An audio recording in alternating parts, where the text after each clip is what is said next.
You make a point that just because someone presents a neat and tidy phylogenetic tree doesn't mean that the underlying data set is actually tree-like.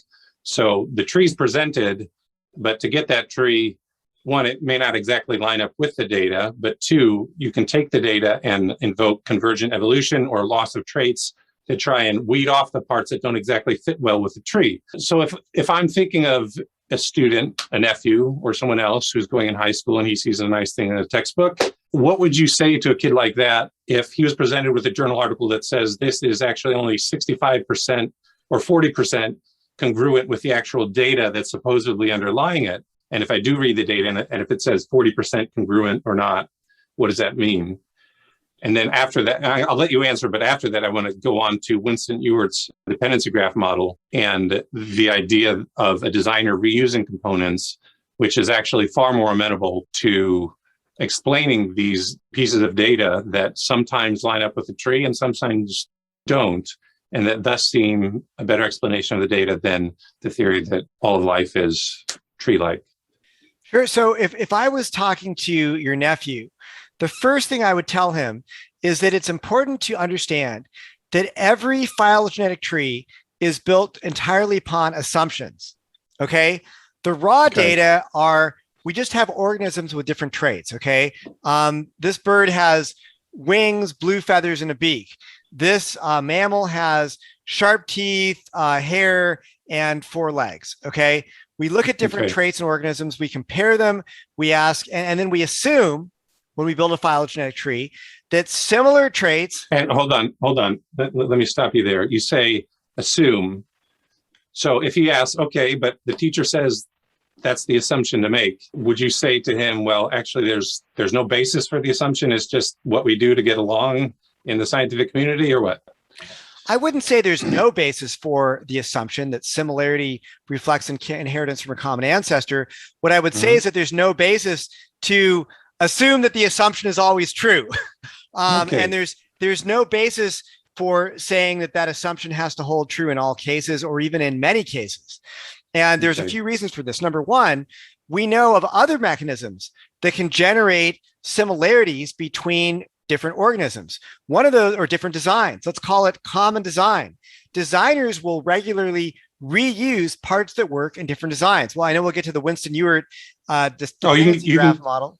You can get to it now if you want. No, it's fine. It's fine. I'll just say designers will, it's a good design principle if you're an engineer or a technology designer to reuse parts that have a particular function that you need in different designs. Okay. So for example, engineers will put wheels on both cars and airplanes. They'll put keyboards on both laptops and cell phones. They'll put lights on both, the front end of a car and also in your living room. So we can reuse parts that perform a useful function in many different designs. So the fact that we see similarities appearing between different organisms does not necessarily can be explained by common descent. It can also be explained by common design. That's point one. Let's forget about common design for a second. Okay, let's just take that out of the equation. We know, based upon conflicts between phylogenetic trees, that it's very frequently the case that similarities between organisms cannot be explained by common ancestry. Okay, and this is where we were talking about convergent evolution earlier. When we get similarities which are not thought to have even been present in a common ancestor. Okay, so the fact that we have 2 eyes, or that a squid or an octopus has 2 eyes, that's convergent evolution. But actually, the similarities between a human eye and an octopus eye go much deeper than the mere fact that we have 2 eyes.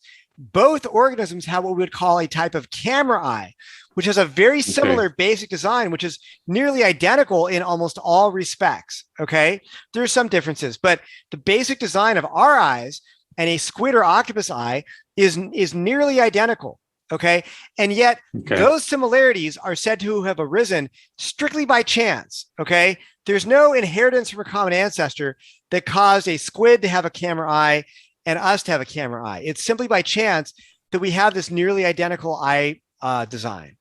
So that is an example of similarity that cannot be explained by inheritance from a common ancestor. Okay, so of course, an evolutionary biologist will invoke convergent evolution, but every time you invoke convergent evolution, this is now an example of where your main assumption of tree building has failed. Your assumption that similarity reflects inheritance from common ancestor.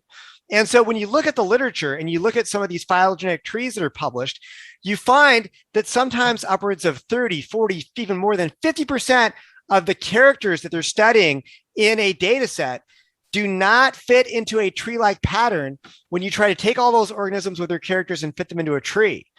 The evolutionary biologists have to always explain or use some sort of secondary after the fact explanation to explain why the data isn't a tree, convergence, loss, etc.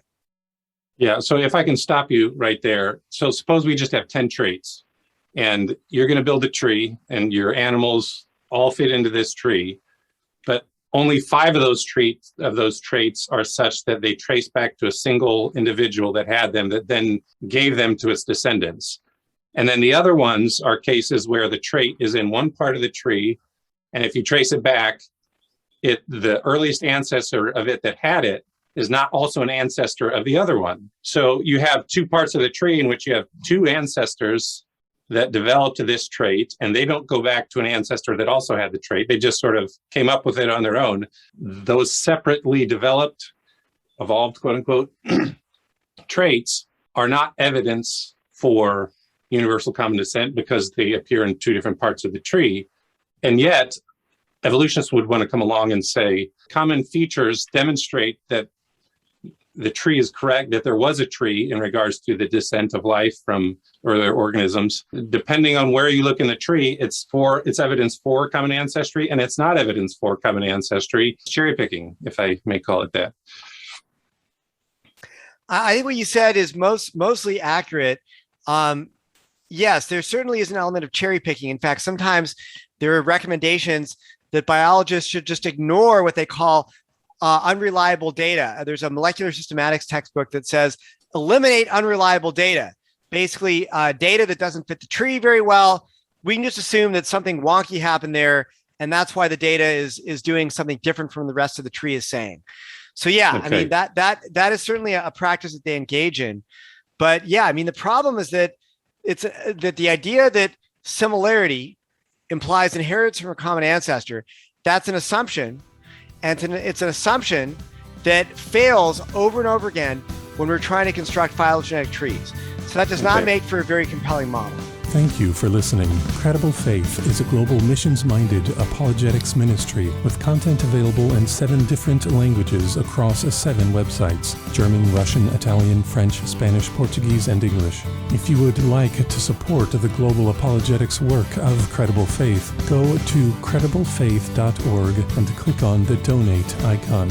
If you would like me to give an apologetics workshop or participate in a debate at your university, or if you would like me to give a Great Commission missions conference or apologetics conference at your church, get in touch with me through the Contact Us section of the Credible Faith website. You can also submit a request through the website to get Credible Faith's monthly email. If you are a native speaker of Russian, German, Italian, French, Spanish, or Portuguese, and if you notice that an essay from the English website is not available on the Credible Faith website for your language, feel free to get in touch with me about translating the essay, and I would read through your translated material for quality control and the desire to see content from the essay made available in your language. Thank you for listening, and have a great night.